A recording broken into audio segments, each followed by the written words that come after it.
అండి అందరికి welcome back to our channel. అందరు ఎలా ఉన్నారు? బాగున్నారా? నేను కూడా బాగానే ఉన్నానండి. మా బావ వచ్చాడు కాబట్టి ఇంకా డబుల్ హ్యాపీగా ఉన్నాను. మా బావ వచ్చినప్పుడు నుండి కొంచెం లాంగ్ వీడియో డిలే అవుతున్నాయి కదా. లాంగ్ వీడియోకి ఏంటంటే కొంచెం ప్రాసెసింగ్ ఎక్కువ కదా, కొంచెం టైం టేకింగ్ ప్రాసెసింగ్. ఇంకా షార్ట్ వీడియో అంటే రెగ్యులర్ గా అప్లోడ్ చేస్తున్నాను కాబట్టి దాంతో ప్రాబ్లం ఏం లేదు. బట్ ఇవే కొంచెం డిలే అయిపోతున్నాయి. I'm very sorry. ఈ మధ్య అయితే లాంగ్ వీడియోలు కొంచెం డిలే అయిపోతున్నాయి కదా, ఎందుకంటే కొంచెం నేను నిమ్మలంగా బతుకుదాం అనుకుంటున్నా. ఎందుకు ఆడావిడి, ఎందుకు నిమ్మలంగా ఏద్దాం తీ అన్నట్టుగా కొంచెం ప్రశాంతతో బతుకుతున్నా, అందుకే డిలే అయిపోతున్నాయి. ఇకపోతే మన ఇంటికి ఎవరు వచ్చారని చెప్తే మా పెద్దక్క అయితే వచ్చింది. మా పెద్దక్క చిన్నక్క అవన్నీ నాకు కంఫర్టబుల్ గా ఉండే కానీ మా అంజక్క అయితే వచ్చింది. నా రొటీన్ అంటే ఇదే. బట్ ఇట్లా పేరు పెట్టి పిలిస్తే ఆశ తగ్గుతుంది అది అంటారు కదా, బట్ నాకు చిన్నప్పుడు అలా అలవాటు అయిపోయి ఇంకా అలా అంటే అదే కంఫర్టబుల్ గా అయిపోతుంది నాకైతే. ఇక మా ఇద్దరు అక్కలు మా అమ్మ కలిసినాక ఫుల్ ముచ్చట్లు పెడతారు.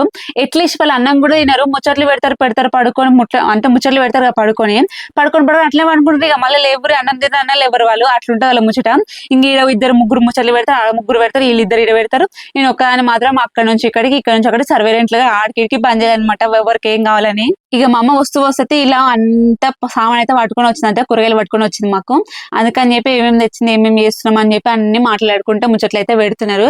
ఇక నేనేమో వీళ్ళతో ముచ్చట్లు పెట్టుకుంటే ఫ్రిడ్జ్ లకి అయితే అన్ని చదివేస్తున్నా. మా బావ రొట్టె అడిగాడు అని చెప్పి వాళ్ళైతే రొట్టె చేసారు కదా. లాస్ట్ నేను కూడా 2 రొట్టెలు చేసిన అని చెప్పినాను కదా, అది మీరు షార్ట్ వీడియో చూసారు కదా, కొంచెం మెమరబుల్ గా ఉండాలి, ఫస్ట్ టైం చేసినాను కదా అని చెప్పి ఇలా మా బావనైతే అయితే వీడియో తీసి పెట్టుకున్నా.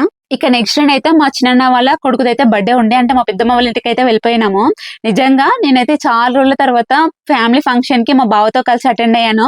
Real I'm very lucky. అంటే నాకు హ్యాపీగా అనిపిస్తుంది, ఎందుకంటే ప్రతిసారి ఏ ఫంక్షన్ లో చూసినా కపుల్స్ తో అటెండ్ అవుతారు కదా, నాకెందుకు లేదు అన్న ఫీల్ ఖచ్చితంగా ఉంటుంది. బట్ ఇలాంటి చిన్న చిన్న హ్యాపీనెస్ అసలు ఎంత హ్యాపీనెస్ ఇస్తాయి తెలుసా. నిజంగా నేను చెప్పే మాటలు విన్నా, ఇది చూసి ఇది ఎంత అని మీకు అనిపించినా, నార్మల్ గా ఇలా లాంగ్ డిస్టెన్స్ లో ఉన్న వాళ్ళకి ఇది పెద్ద గొప్పనే అని చెప్పుకోవచ్చు. నిజంగా చెప్తున్నా. ఇక ఫంక్షన్ అయినా నెక్స్ట్ డే అయితే నాటేసినాము, అది దీని కంటిన్యూషన్. ఇక ఈ వీడియోకి అయితే ఇంతేనండి. నెక్స్ట్ లో మళ్ళీ కలుద్దాం. అంతవరకు టేక్ కేర్, బాయ్, సబ్స్క్రైబ్.